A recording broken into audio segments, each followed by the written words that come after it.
فلا هادي له أشهد أن لا إله إلا الله وحده لا شريك له وأشهد أن سيدنا ونبينا محمدا عبده ورسوله لا نبي بعده اللهم صل وسلم وبارك على سيدنا ونبينا محمد وعلى آله وصحبه أجمعين سبحانك لا علم لنا إلا ما علمتنا إنك أنت العليم الحكيم ربنا زدنا علما وارزقنا فهما برحمتك يا أرحم الراحمين.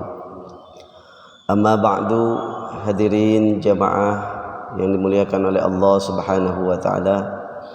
Alhamdulillah wa syukur ala ni'amillah. Kita masih terus diberikan banyak nikmat oleh Allah Subhanahu wa taala, sehingga pada subuh kali ini pun kita masih bisa berkumpul melaksanakan kewajiban kita kepada Allah Subhanahu wa taala. Mudah-mudahan hadirnya kita di masjid ini mendapatkan keberkahan, juga mendapatkan pahala dari Allah Subhanahu wa taala. Hadirin jamaah yang dimuliakan oleh Allah Subhanahu wa taala, melanjutkan kajian kita tentang sifat dan akhlak Rasulullah sallallahu alaihi wasallam. Selanjutnya adalah al-hilmu.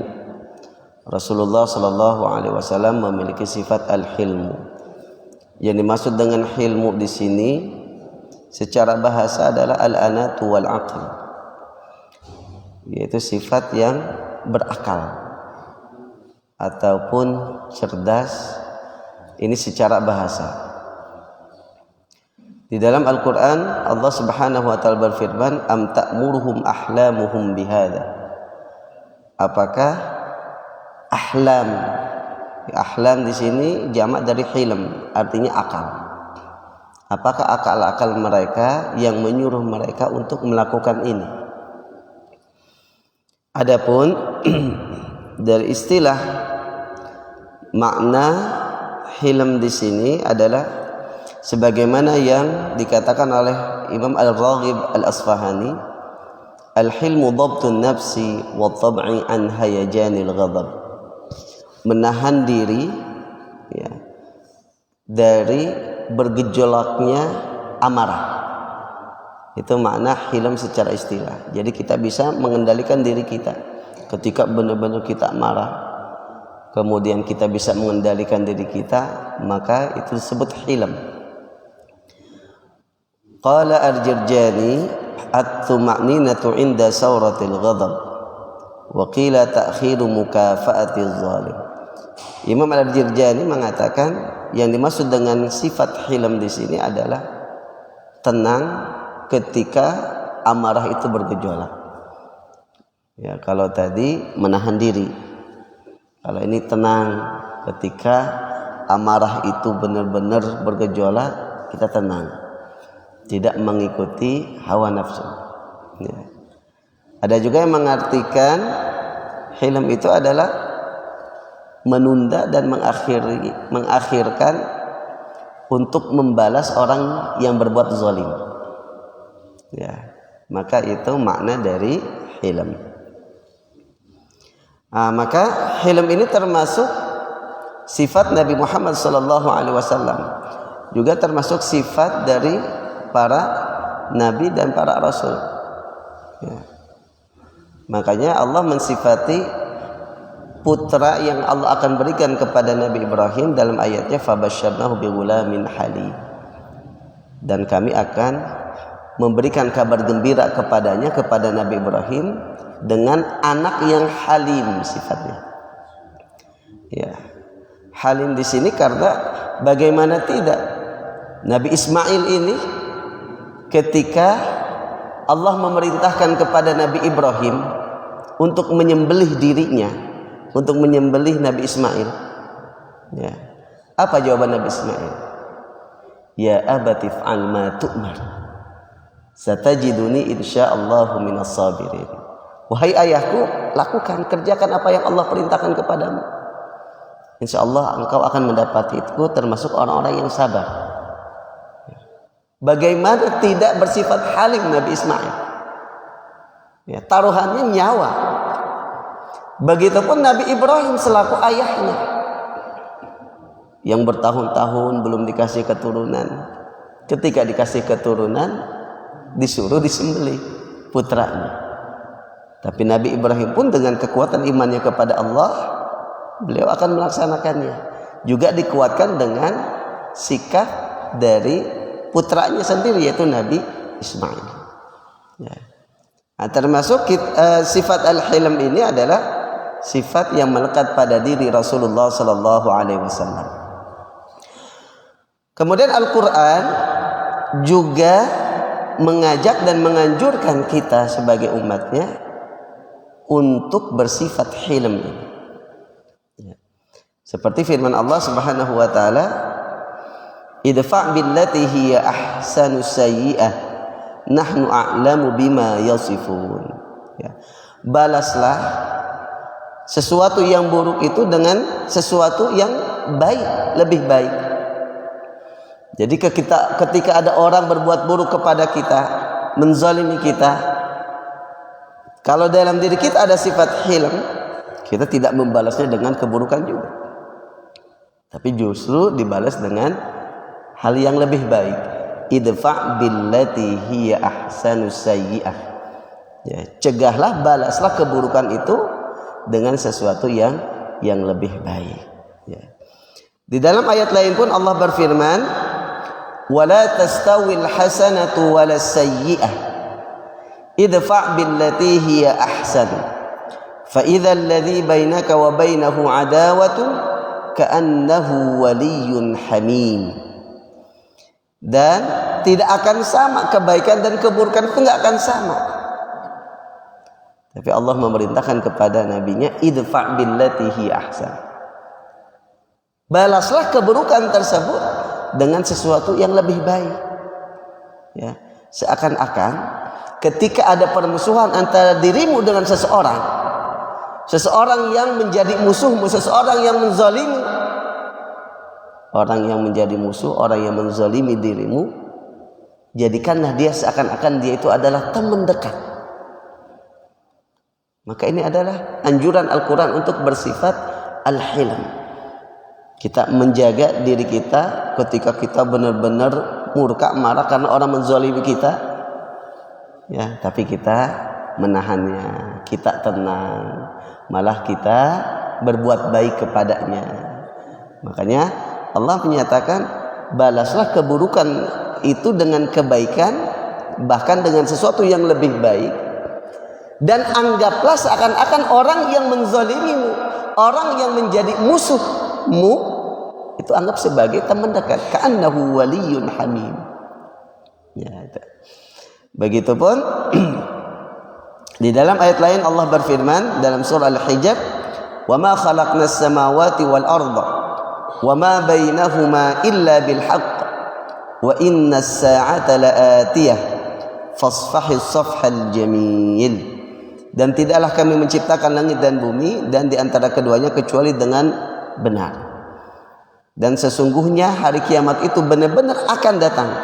Maka maafkanlah orang-orang yang berbuat zalim.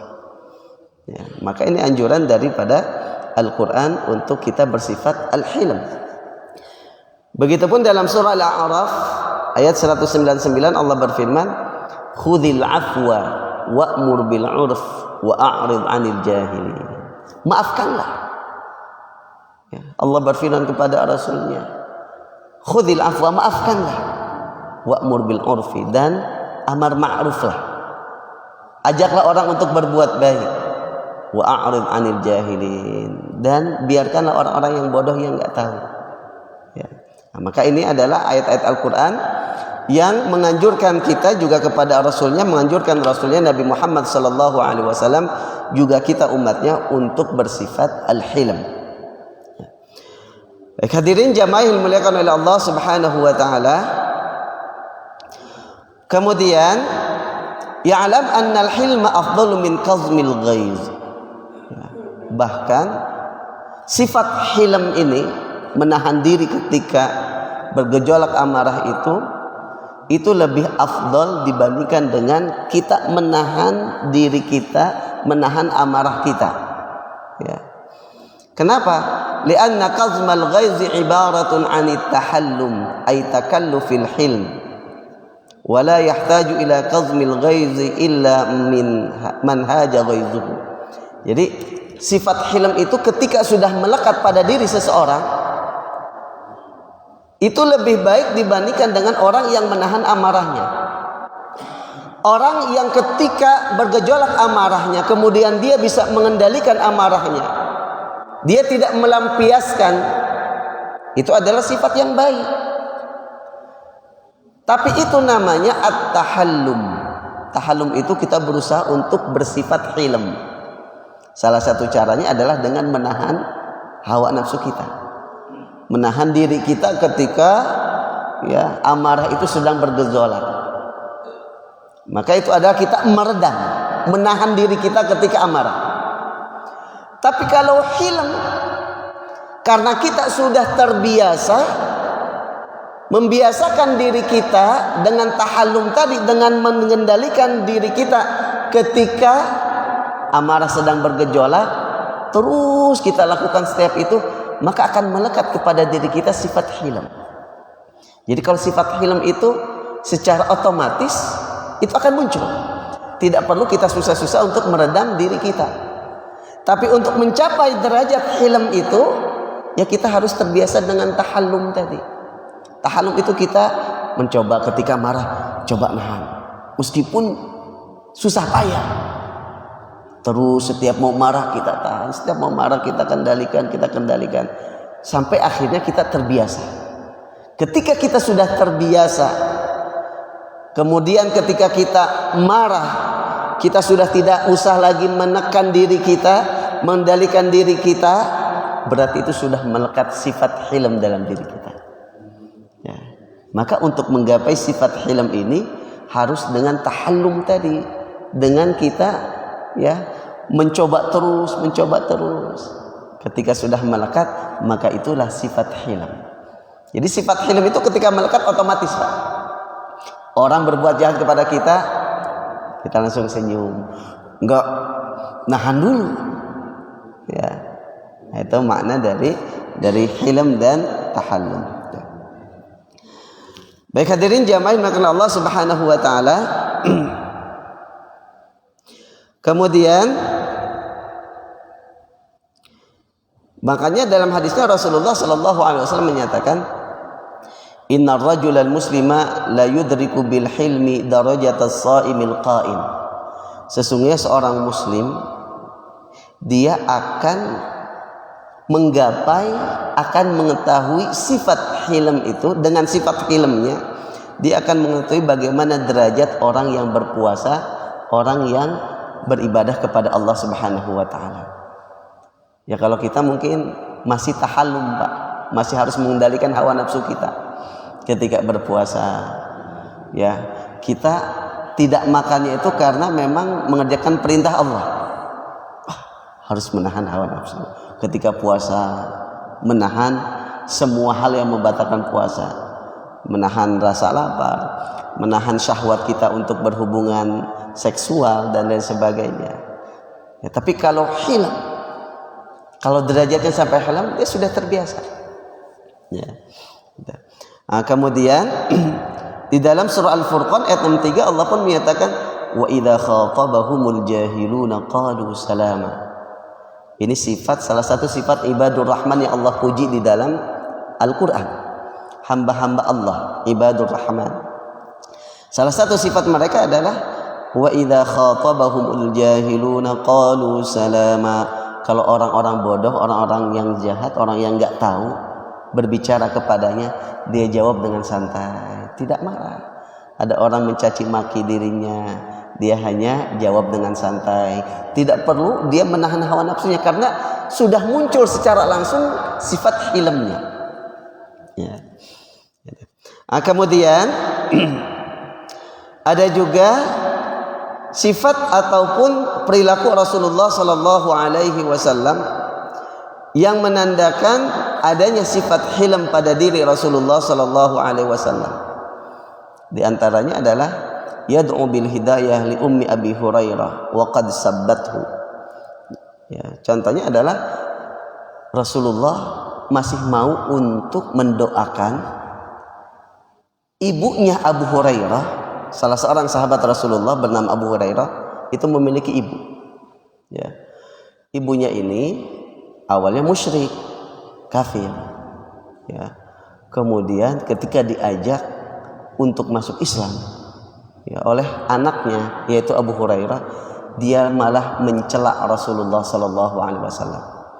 Maka dalam hadisnya dari Abu Hurairah dia berkata, "Kuntu ad'u ummi ilal Islam wa hiya musyrikatun." Dulu aku pernah mengajak ibuku untuk masuk Islam ketika ibuku masih dalam keadaan musyrik, kafir. Fada'utuha yauman.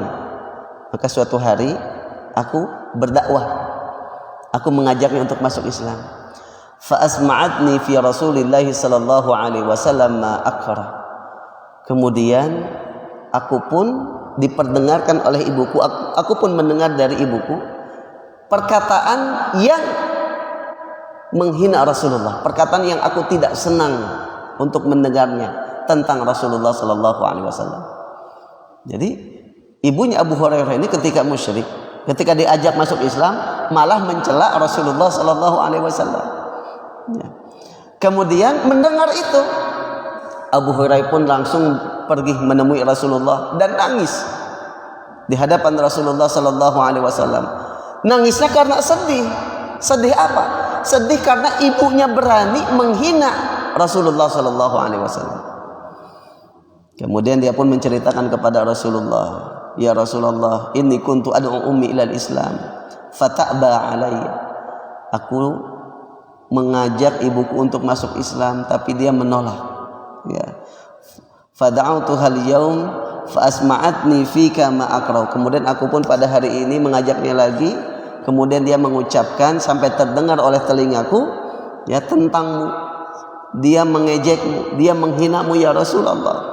Sambil nangis Abu Hurairah. Karena pertama yang dihina adalah Rasulullah, yang membuat dia nangis.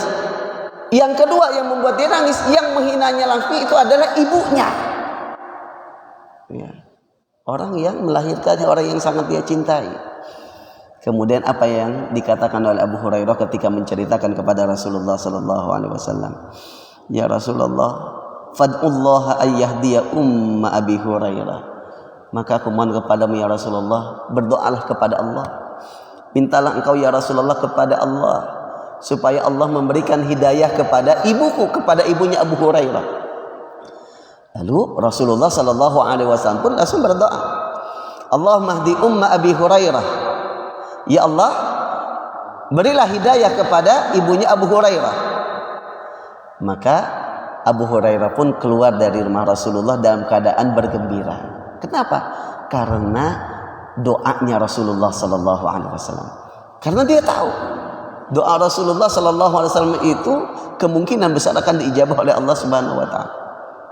Kemudian dia pun datang kembali ke rumahnya bertemu dengan ibunya.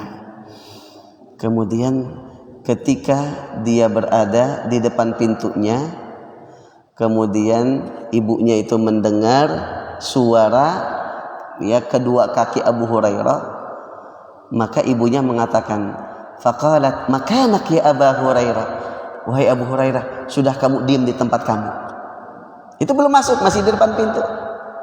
Ya. Kemudian wasami'tu khadkhadatal ma. Kemudian aku mendengar suara percikan air. Kemudian ibuku mandi. Ya. Kemudian dia pun menggunakan pakaian, ya. Dia pun segera menggunakan kerudungnya lalu membuka pintu. Kemudian setelah membuka pintu, ibunya tadi berkata kepada Abu Hurairah, "Tsumma qalat ya Aba Hurairah, asyhadu an la ilaha illallah wa asyhadu anna Muhammadan abduhu wa rasuluh." Ibunya bersyahadat di hadapan Abu Hurairah setelah didoakan oleh Rasulullah sallallahu alaihi wasallam. Padahal sebelumnya ibunya ini menghina, mencaci maki Rasulullah di hadapan Abu Hurairah. Lalu diceritakan kepada Rasulullah, apakah Rasulullah marah? Tidak. Malah langsung didoakan oleh Rasulullah agar masuk Islam. Ya. Nah, kemudian setelah itu Abu Hurairah pun kembali bertemu dengan Rasulullah, kembali menemui Rasulullah sallallahu alaihi wasallam. Wa fa'ataituhu wa ana abki minal farah. Abu Hurairah ketika kembali lagi menemui Rasulullah nangis juga, tapi nangisnya beda. Nangisnya karena senang. Kalau yang pertama nangisnya karena sedih. Sedih karena Rasulullah dihina, sedih karena yang menghinanya adalah ibunya, sedih juga karena ibunya nggak mau masuk Islam. Tapi yang kedua ini dia sedih, dia nangisnya itu karena bahagia. Sehingga dia pun berkata, "Ya Rasulullah, abshir, ya Rasulullah, bergembiralah. Ya Rasulullah, bergembiralah." Lalu dia pun menjelaskan, "Qad istajaballahu da'watak." Allah telah mengijabah doamu ya Rasulullah. Wa hada umma Abi Hurairah. Dan Allah pun telah memberikan hidayah kepada ibunya Abu Hurairah, yaitu ibuku. Ya. Maka inilah sifat hilm Rasulullah. Ketika dihina tidak langsung marah, karena sifat hilmnya sudah melekat. Ya. Kemudian contoh yang lain dari sifat hilm pada diri Rasulullah sallallahu alaihi wasallam, ya'muru bi'ata'in liman aghlaza lahu fil qaul. Rasulullah sallallahu alaihi wasallam itu menyuruh para sahabat untuk memberikan sesuatu kepada orang yang justru galak kepada Rasulullah. Orang yang berbuat kasar kepada Rasulullah, Rasulullah nggak marah. Malah Rasulullah menyuruh sahabat, udah beri dia sesuatu. Seperti kisah dari Anas bin Malik radhiyallahu anhu, dia menceritakan ketika aku berjalan bersama Rasulullah sallallahu alaihi wasallam, kemudian Rasulullah itu memakai burdah, semacam pakaian, ya. Kemudian burdah tersebut itu tebal dan agak kasar. Kemudian fa'adrakahu a'rabiyun. Lalu diketahui oleh seorang A'rabi, ya, orang Arab pedalaman, orang Badui.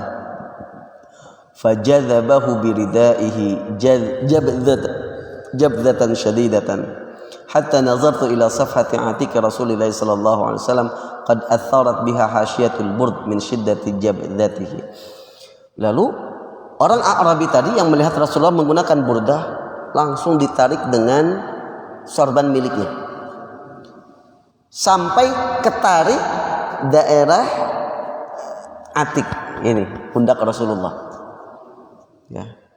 Kemudian Anas bin Malik pun langsung melihat, ternyata tarikannya itu sangat kencang sampai berbekas di pundaknya Rasulullah Sallallahu Alaihi Wasallam.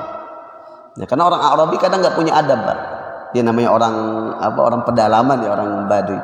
Seperti kisahnya orang Badui, orang pedalaman yang datang ke masjid kemudian kencing di pojok masjid, karena mereka nggak punya adab, ya, orang Arabi. Begitupun dalam kisah ini, ya. Kemudian setelah menarik dengan kencang burdah Rasulullah Sallallahu Alaihi Wasallam, orang Arabi tadi mengatakan, "Ya Muhammad, mudli min malillahi alladzi indak." Wahai Muhammad, berikan hartamu, ya, harta Allah yang ada padamu. Kemudian Rasulullah pun sekilas langsung menoleh, ya. Kemudian apa yang dilakukan Rasulullah? Rasulullah malah tertawa dan tersenyum, bukan marah. Coba kalau kita, Pak, lagi jalan pakai burda atau pakai jas aja atau pakai pakaian, ada orang yang narik, ya, kalau kita otomatis yang keluar bukan sifat hilm kita, otomatis sifat marah kita. Woi, pasti kita langsung kaget. Tapi Rasulullah kagetnya itu langsung tersenyum, ya. Tsumma dhahika. Kemudian Rasulullah pun ketika berpaling melihat itu Arabi langsung tersenyum. Tsumma amara lahu bi'ata. Lalu Rasulullah pun menyuruh sahabat yang lain untuk memberikan kepadanya. Bayangin, Pak. Ya, inilah sifat hilm, sifat pemaaf Rasulullah sallallahu alaihi wasallam. Kemudian juga salah satu sifat yang melekat pada diri Rasulullah, sifat hilm yang melekat pada diri Rasulullah adalah Rasulullah tidak balas dendam kepada orang yang pernah menyihirnya, ya, yaitu Labid ibnul A'sam. Dalam kisahnya ataupun dalam riwayat Ummul Mukminin Aisyah radhiyallahu anha menceritakan, anna Rasulullah sallallahu alaihi wasallam tubba. Rasulullah pernah disihir. Ya, tubba itu suhir, matbub itu mashur, terkena sihir. Hatta innahu la yukhayyalu ilaihi annahu qad sana'a syai'a wa ma sana'a. Bahkan ketika kena sihir itu, Rasulullah itu dikacaukan pikirannya, dikacaukan. Jadi karena kena sihir, Rasulullah merasa telah melakukan sesuatu padahal tidak. Ya, kayak orang yang linglung. Ya. Kemudian Rasulullah pun berdoa. Rasulullah berdoa kepada Allah. Ya. Kemudian setelah doa tersebut adalah datang dua malaikat yang datang menghampiri Rasulullah sallallahu alaihi wasallam. Lalu Rasulullah pun setelah itu bertanya kepada istrinya Aisyah radhiyallahu anha. Ya. Kemudian dia berkata, asy'arti anna Allah qad aftani fi mastaftaituhu fi. Wahai Aisyah, apakah engkau merasa bahwasanya Allah telah mengutus orang, ya, untuk mengijabah doaku? Karena Rasulullah berdoa terus kepada Allah ketika kena sihir tersebut. Kemudian Aisyah pun balik nanya, apa itu ya Rasulullah? Lalu Rasulullah menceritakan, ja'ani rajulani, telah datang kepada kedua orang laki-laki. Fajalasa ahaduma inda ra'si wal akhar inda rijlayya. Kemudian duanya itu datang menghampiriku, yang satu duduk di dekat kepalaku, yang satu duduk di dekat kedua kakiku. Kemudian salah satu di antara kedua orang tadi berkata kepada temannya yang lain, ma waja'ur rajul, apa penyakit Rasulullah ini? Apa penyakit Nabi ini? Kemudian dijawab oleh temannya, qala matbub, oh dia terkena sihir. Kemudian ditanya lagi, qala man tabbah, siapa yang menyihirnya? Qala Labid ibnul A'sam, yang menyihirnya adalah Labid ibnul A'sam. Namanya Labid ibnul A'sam, seorang Yahudi. Ya. Qala fi madza?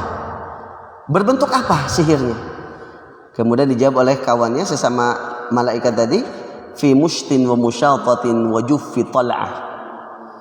Jadi sihirnya itu diletakkan di sisir Pak, alat untuk menyisir itu ya. Kemudian musyatah itu rambut yang jatuh, sisa-sisa dari sisiran itu. Kemudian jufatul itu semacam sesuatu yang menutupi bakal buah pohon kurma.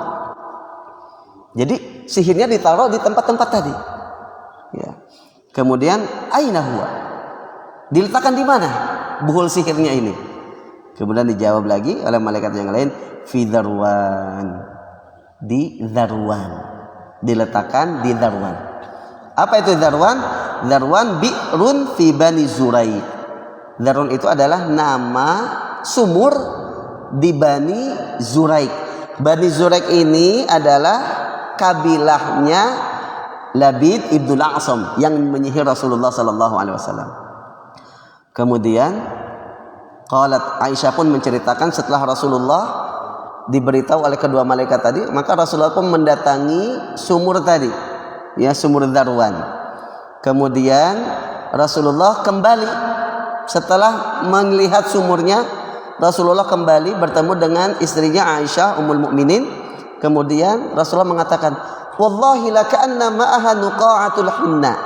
Demi Allah wahai Aisyah, air sumur tersebut mirip seperti air yang ditaburi hina. Tahu hina Pak? Hina itu yang biasa buat ini. Kalau pengantin gitu ya suka pakai hina. Jadi dalam keterangan hadisnya itu airnya itu berwarna kemerah-merahan. Ya. Seperti air yang ditaburi oleh hina. Kenapa? Karena saking air itu banyak sesuatu yang masuk ke dalamnya. Air yang sangat menjijikan, kata Rasulullah sallallahu alaihi wasallam. Kemudian begitupun sama seperti adanya kepala setan, kata Rasulullah sallallahu alaihi wasallam. wala ka'anna nakhlaha, pohon-pohon kurmanya yang berada di sekitarnya itu seperti kepala-kepala setan. Ya. Makanya menjijikan. Kemudian Aisyah pun berkata, Rasulullah Shallallahu Alaihi Wasallam pun ya datang kemudian menceritakan tentang keadaan sumur tadi. Kemudian Aisyah balik nanya, ya Rasulullah, kenapa engkau tidak mengeluarkan buhul sihir yang ada di dalam sumur tadi? Ya, apa jawaban Rasulullah? Amma ana faqad syafani Allah wa karihtu an uthira 'alan nasi syarra. Enggak perlu. Aku enggak perlu balas dendam, aku ambil kemudian aku balikan kepada dia, atau aku balas dendam dengan cara yang lain, enggak perlu, kata Rasulullah. Allah telah menyembuhkanku. Aku tidak mau memberikan bahaya kepada orang lain. Bayangkan, Pak. Ya. Kalau kita kira-kira ada orang yang jahilin kita, Pak. Ada orang yang ngirim sesuatu yang buruk kepada kita, ya. Kemudian kita tahu orangnya, gitu ya. Tapi apa yang dilakukan oleh Rasulullah? Itulah sifat hilim Rasulullah Sallallahu Alaihi Wasallam. Ya. Kemudian juga sifat hilim yang melekat pada diri Rasulullah Sallallahu Alaihi Wasallam. Rasulullah memberikan izin kepada Asma bintu Abi Bakar untuk menyambung tali silaturahmi dengan ibunya yang musyrik. Jadi Asma bintu Abi Bakar ini salah satu putri Abu Bakar, itu meminta izin kepada Rasulullah Sallallahu Alaihi Wasallam ketika ibunya datang. Ibunya itu musyrik, ya. Kemudian apa jawab Rasulullah? Iya, silakan. Jadi Rasulullah tidak membatasi, ya. Bahkan di dalam Al-Quran Allah memerintahkan kepada kita ketika misalkan kedua orang tua kita ini non muslim, ataupun kedua orang tua kita ini tidak sejalan dengan kita, ya, Allah menyatakan wasahibhuma fid dunya ma'rufa, ya. Wa in jahadaka ala an tusyrika bi ma laysa laka bihi ilmun fala tuti'huma wasahibhuma fid dunya ma'rufa. Jika keduanya jahadaka, makanya hadanya dibaca panjang karena untuk menerangkan dua orang. Jika keduanya, kedua orang tuamu berusaha, ya, untuk membuatmu musyrik kepada Allah, membuatmu bermaksiat kepada Allah, fala tuti'huma, jangan sekali-kali kamu mentaati, termasuk itu adalah orang tuamu, ya. Tapi Allah memberikan solusi lain agar tidak terputus hubungan seorang anak dengan orang tuanya. Wasahibhuma fid dunya ma'rufa. Tapi perlakukanlah keduanya di dunia ini dengan cara yang baik. Ini ada dalam surah Luqman. Ya. Ajaran Islam itu tidak memutus. Maka ketika ada orang misalkan aslinya dia keluarga non muslim, lalu ada yang masuk Islam, ya, masih tetap diharuskan untuk berbakti. Tapi kalau disuruh untuk bermaksiat, jangan. La ta'ata li makhluqin fi ma'siyati rabbi. Tidak wajib mentaati makhluk, siapapun makhluk itu, entah orang tua kita, entah istri kepada suaminya, kalau makhluk tersebut menyuruhnya untuk berbuat maksiat terhadap Tuhannya, terhadap Allah, maka tidak wajib mentaati. Taat kepada orang tua wajib, tapi kalau nyuruh kemaksiatan tidak wajib untuk diikuti. Seorang istri taat kepada suami wajib, tapi ketika menyuruh untuk bermaksiat maka tidak wajib untuk ditaati. Baik hadirin jamaah yang dimuliakan oleh Allah Subhanahu wa taala, maka itulah sifat-sifat hilm yang melekat pada diri Rasulullah sallallahu alaihi wasallam. Ya. Bagaimana tidak? Rasulullah sallallahu alaihi wasallam selain memiliki sifat sabar, ya, bagaimana pernah kita ceritakan ketika Rasulullah sedang melaksanakan tawaf atau melaksanakan sholat di depan Ka'bah, kemudian dilempar dengan kotoran hewan, dilempar dengan kotoran hewan, ya. Lalu Rasulullah tidak marah, malah justru yang nangis itu adalah putrinya Fatimah. Ya. Begitupun ketika Rasulullah Shallallahu Alaihi Wasallam, kisah yang ketika Rasulullah beristirahat di sebuah pohon, kemudian ada seseorang orang kafir yang datang menghampiri Rasulullah, yang kemudian mengambil pedang lalu menodongkan pedang tersebut ke Rasulullah Shallallahu Alaihi Wasallam. Lalu dia mengatakan kepada Rasulullah, Muhammad, siapa yang bisa menyelamatkanmu dari kematian? Ya. Lalu dengan tenangnya Rasulullah menjawab, Allah yang akan menyelamatkanku. Mendengar jawaban Allah, orang tadi gemetar, Pak. Gemetar, kemudian pedangnya jatuh. Ketika pedangnya jatuh diambil oleh Rasulullah. Balik nanya Rasulullah, sekarang siapa yang mau menyelamatkanmu? Orang tadi ketakutan. Tapi apakah Rasulullah membunuhnya? Apakah Rasulullah menyakitinya? Tidak. Rasulullah memaafkannya. Itulah sifat hilim Rasulullah Sallallahu Alaihi Wasallam. Ya. Rasulullah bisa mengendalikan amarahnya ketika ada orang yang berbuat jahat, orang yang menzaliminya, maka Rasulullah Sallallahu Alaihi Wasallam pun malah memaafkannya. Hadirin jamaah yang dimuliakan oleh Allah Subhanahu wa taala, dan itu saja yang bisa kita kaji bersama pada kesempatan pagi hari ini. Mudah-mudahan menjadi tambahan ilmu bagi kita, yang utamanya lagi kita bisa meneladani Rasulullah sallallahu alaihi wasallam ya, dengan sifat-sifatnya, dengan akhlak-akhlaknya, terutama akhlak yang kita kaji pada pagi hari ini, yaitu tentang sifat hilim Rasulullah sallallahu alaihi wasallam. Hadirin jamaah yang dimuliakan oleh Allah Subhanahu wa taala, mungkin sebelum diakhiri kajian kita mungkin ada yang ditanyakan, silakan. Waalaikumsalam.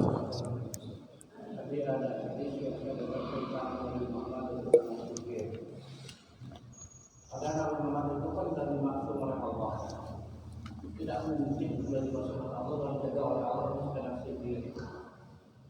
Kemudian saya dengar dari Tuhan atau Yahya bahwa itu adalah hadis palsu. Karena Nabi Muhammad itu oleh Allah sudah dijaga, kemudian malaikat pun juga sudah menjaganya. Saya mendengar hal itu juga mustahil. Masa Rasulullah tentang bisa dengan sendiri. Walaupun Rasulullah manusia biasa, tapi kan tidak sama dengan manusia biasa seperti kita. Dia kan insan kamil. Segala-galanya Allah menjaga. Saya dari dua pencerahan itu katanya itu harus palsu. Kata Allah dikatakan bahwa ada 125.000 hadis, 70% adalah palsu. Bagaimana palsu? Ya. Baik. Terima kasih. Kalau hadisnya mungkin saya kurang tahu derajat hadisnya, tapi tidak sampai palsu. Dan itu ada dalam tafsir Ibnu Katsir. Saya wallahu alam apakah Buya Yahya, kemudian Uwas, apa mungkin bisa jadi, mohon maaf bisa jadi Bapak salah dengar gitu. Ya.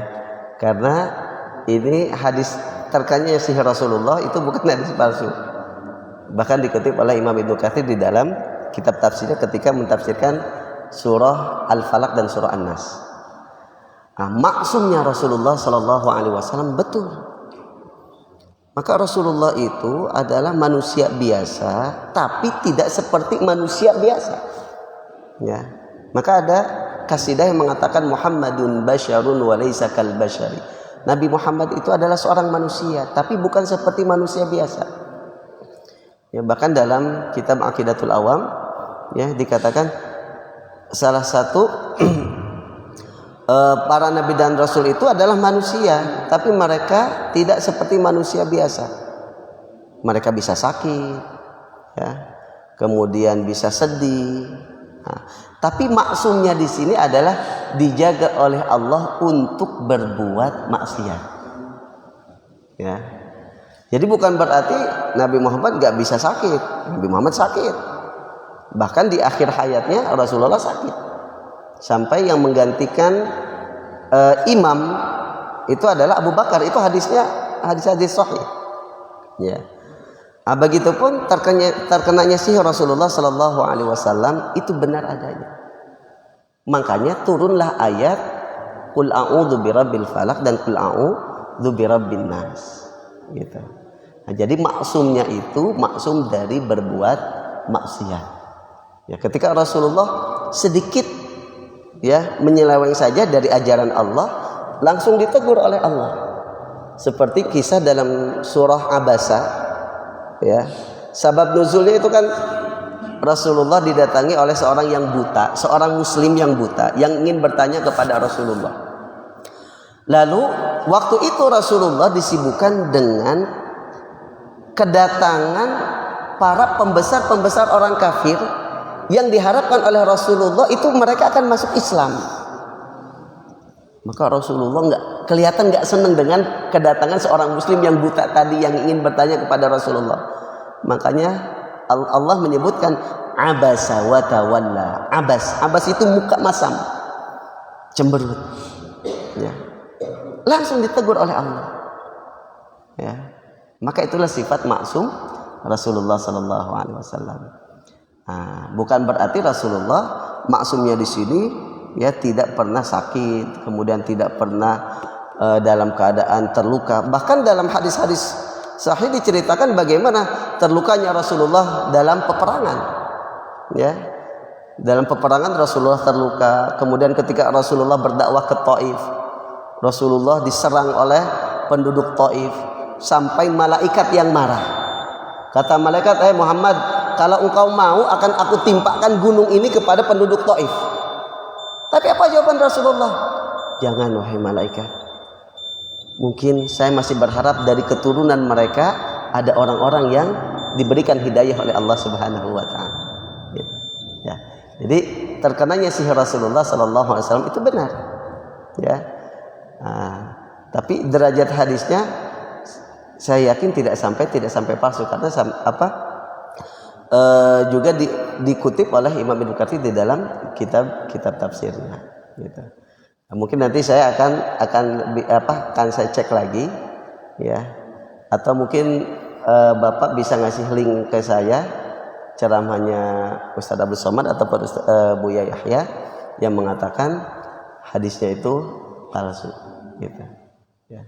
Karena memang mereka berdua adalah guru-guru saya. Ya, Buya Yahya saya sering juga mendengar kajian-kajiannya Ustaz Abdul Somad ya, dan lain-lainnya. Ya, ada lagi? Kalau nggak ada, mari kita akhiri dengan doa. Allahumma shalli ala Muhammad wa ala ali Muhammad walhamdulillahi rabbil alamin. Allahumma anfa'na bima 'allamtana wa 'allimna ma yanfa'una warzuqna علوما تنفعنا في الدين والدنيا والآخرة ربنا زدنا علما وارزقنا فهما برحمتك يا أرحم الراحمين ربنا آتنا في الدنيا حسنة وفي الآخرة حسنة وقنا عذاب النار سبحان ربك رب العزة عما يصفون وسلام على المرسلين والحمد لله رب العالمين. Kurang lebihnya mohon maaf. Wassalamualaikum warahmatullahi wabarakatuh.